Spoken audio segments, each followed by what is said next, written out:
Hi, my name's Megan Marquez. I'm doing my project through the Poiema Outreach here in Dallas, Texas. My location was at the Bent Tree Community Church in Carrollton. And what we did was we met at the community church and we had a 30-minute session of where we're given a bunch of information. They give us a paper of what girls have gone missing, and with this piece of paper we take it inside to the lobby, and we ask the concierge people if they've seen these women or girls, not women, if they've seen these girls before, because Poiema only deal with underage missing girls.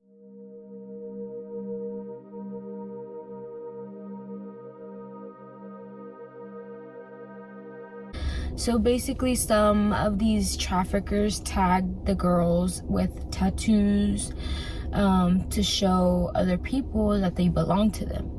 So essentially showing other traffickers that they already have a handler. And we also were shown what different handlers would look like. So it doesn't just look like a man with a bunch of tattoos, or like a man as in a gang member, or it's all different types of people. So a human trafficker can be an older lady, or it can be a man in a business suit or something. It can vary on what a human trafficker can look like. So they were trying to show us that a human trafficker isn't one type of person. And they were also showing us how to look out for certain vehicles, to show like that traffickers use rundown vehicles, like cash cars. They buy cash cars. They also make us look out for vehicles that look brand new, essentially. So vehicles with brand new rims, or vehicles that kind of just look out of place. So we're looking for vehicles without license plate, or vehicles with very tinted windows.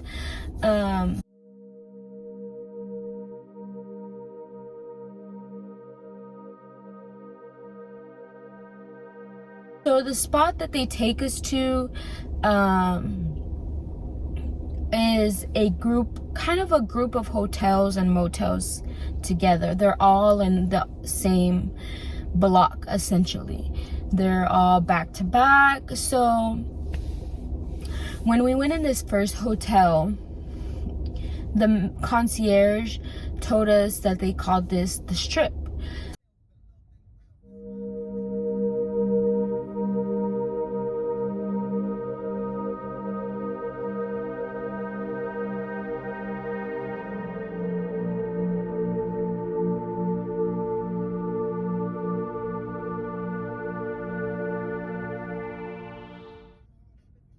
They call this the Strip because they have all the ladies all in one vicinity. So essentially6 the human traffickers are suspected to be in these hotels, and there's about 6 or 7 hotels that are in the same area.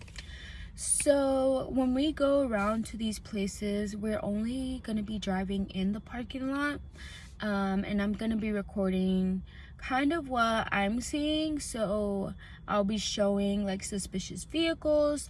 I will be showing what the hotel looks like from the outside. I won't be going inside because of safety precautions.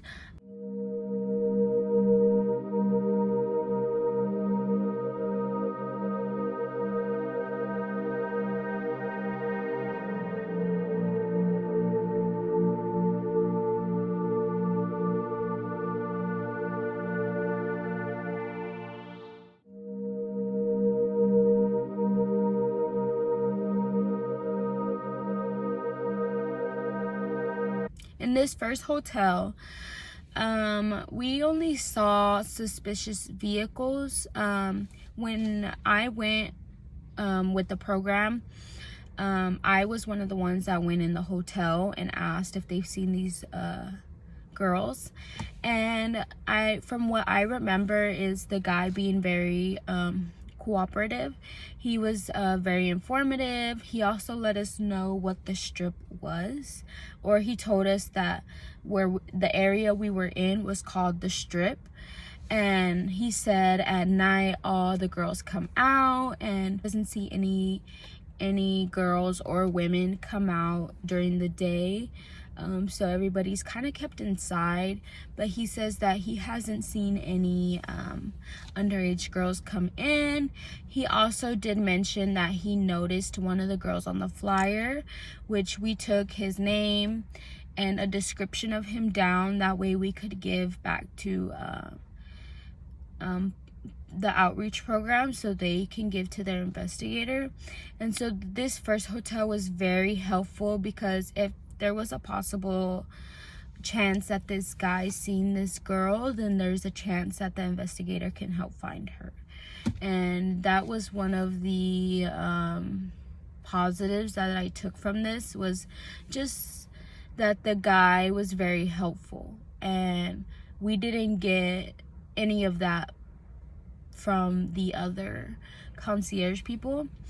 And so that was kind of uplifting to know that there are people in these hotels or motels that want to help these women. But you never know. This first hotel, we went around the parking lot like twice just to take any vehicles down that we thought were suspicious.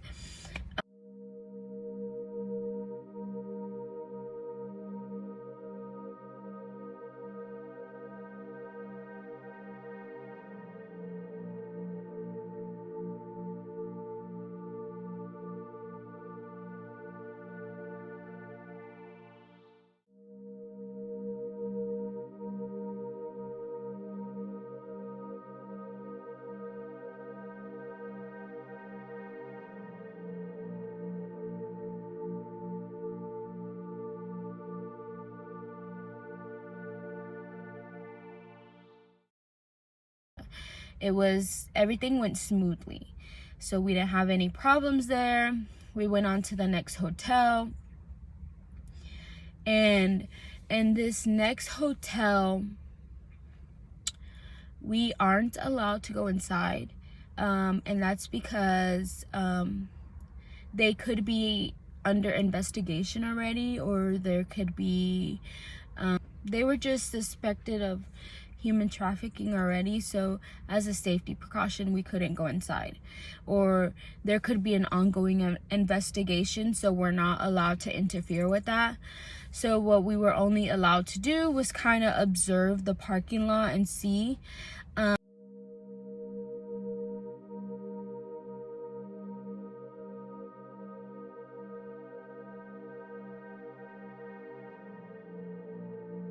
But we kind of just moved on from that hotel. And in the third hotel, we were also not able to go inside. So we were only able to observe the parking lot and kind of go around and see what was going on. And in this third hotel, on our paper, it said specifically a room number that was said where girls were staying, or where girls were being trafficked. So they had a room number on the paper, and I'll show that on the video.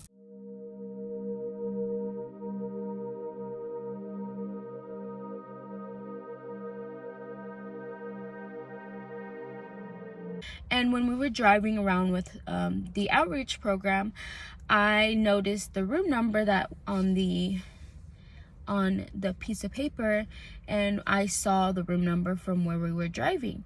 And this room was on the second floor, I believe. So as we seen that, we kind of wrote down what we saw, because it was already suspected of trafficking, and specifically that room number was suspected of trafficking. So we wanted to make sure that we wrote down that room number had people were in there. And it was just kind of overwhelming to see or to know that there was either girls, women were in there, even after that room number specifically was jotted down to be suspected of trafficking.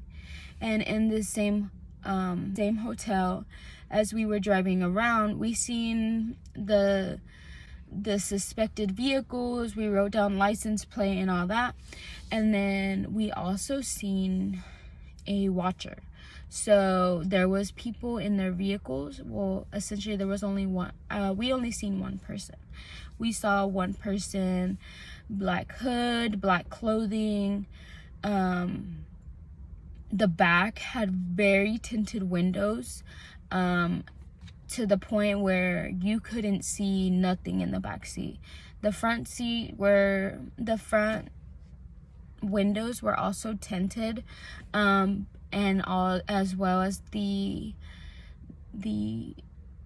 front windows, so kind of where you look out, but it wasn't tinted enough to where you couldn't see the person in the front.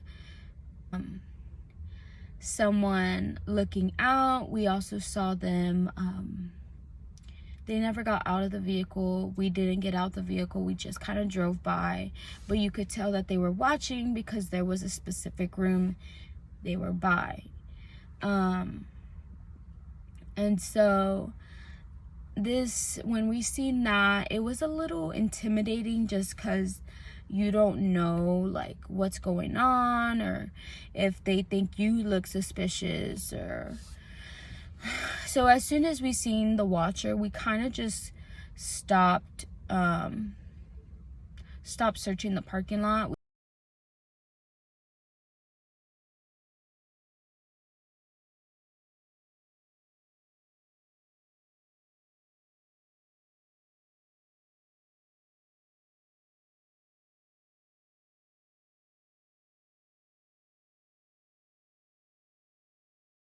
So where these hotels are located, they are located in like the, I guess, North Dallas area. I've lived over here in this area for my whole life. And I would go eat kind of where these places are at, because there's restaurants also nearby.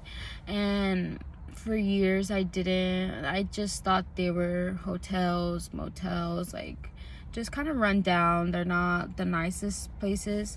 I never suspected of these places for human trafficking.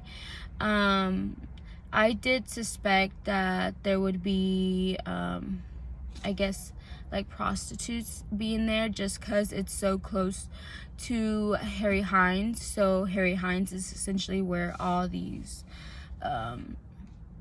women go out and look for sex jobs. And I never suspected that some of these women could be trafficked, just because growing up I would constantly see women out there, or I don't know, it kind of went over my head a little bit. And after taking this human trafficking course, it kind of opened my eyes to like what could really be going on. And it kind of shows to how much things can be under your nose and not be suspected, because these hotels were so close to my house. Like they're only about 5 minutes away, and I never knew what was going on there until I went to this outreach program. And this outreach program kind of opened my eyes to what to look out for, or what kind of is going on, to be more observant, to be to just kind of know what's going around your surroundings. Outreach program, not as in the sense of being like joyful, but just in the sense of knowing that there could be a chance that I could be helping one of the girls, or I'm helping one of the investigators find suspected people, suspected vehicles, or just kind of helping, giving information on finding the whereabouts of these girls. And you know, everything kind of helps, everybody kind of helps. Any little information, any little description can kind of help bring one of these girls home. And you know, it's hard, definitely hard to think about like anything that these girls go through, or the thought that some people actually want to cause harm to these girls, or they're just using them for money. And it's not something easy to think about, but it's also something not easy to go through. So we have to make sure that we're there to the girls in any possible way we can. So if it's giving a license plate, then it's giving a license plate. I mean, there's kind of what motivated me to want to help more. So I would definitely be going back to Poiema and wanting to do the outreach, doing the outreach with them again.